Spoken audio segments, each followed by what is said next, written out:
Monsieur le Président, chers collègues, si je comprends bien, il nous est proposé finalement la création d'une 60e commune dans la métropole de Lyon, dite OL-Land. Soyons clairs, derrière ce projet d'Arena que l'on nous demande de poursuivre, c'est le réel enjeu de cette délibération. Car finalement, qu'est-ce que cette salle Arena nous dit du futur? Plantons le décor. Dans quelques années, les grands Lyonnaises et les grands Lyonnais pourront se rendre en masse dans ce temple de l'entertainment, le porte-monnaie bien ouvert pour permettre aux acteurs privés de se servir allègrement. Qui aura décidé de cette centralité de loisirs, en dehors de toute cohérence ou toute vision globale de l'urbanisme du territoire? Un acteur privé finalement. Et pourtant, nous avons des raisons de nous y opposer. C'était vrai hier pour beaucoup d'entre vous, chers collègues. Ça l'est toujours pour nous aujourd'hui. Du point de vue des nuisances, tout d'abord, ce projet va considérablement modifier la qualité de vie des riverains. Pas moins de 80 à 120 événements par an, essentiellement des concerts drainant une population très différente des matchs de foot, vont forcément dégrader le trafic à Dessines et Mézieux. Et que l'on ne parle pas de la prétendue non-concomitance des événements.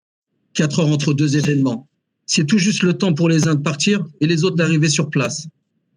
D'un point de vue culturel, ce projet va mettre en péril tout le tissu associatif local déjà sévèrement touché par la crise que nous vivons. Le réseau des salles indépendants est clairement menacé et les bonnes intentions des porteurs de projets ne représentent pas des engagements contractuels. La finalité d'un acteur économique dans le monde néolibéral restera de maximiser ses profits. Tant pis si les acteurs associatifs et indépendants doivent périr. Et comme si cela ne suffisait pas, ce projet menace directement l'existence de la Tony Garnier, un autre équipement de taille similaire évoluant sur le territoire métropolitain.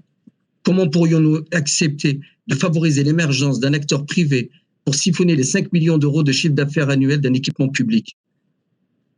Car l'argent et le profit de l'OL Group sont bien la seule finalité de ce projet.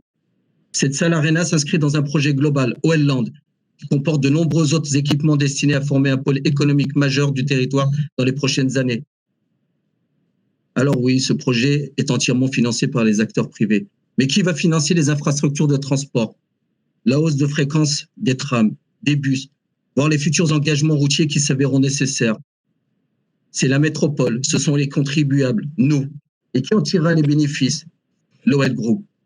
Vous nous proposez donc de continuer à étudier un projet qui, 1, générera des nuisances importantes pour les Dessinois et les Majolans, 2, mettra à mal les acteurs publics et indépendants de la culture sur le territoire, 3, engendrera des frais supplémentaires pour la métropole et ses contribuables au profit d'intérêts privés.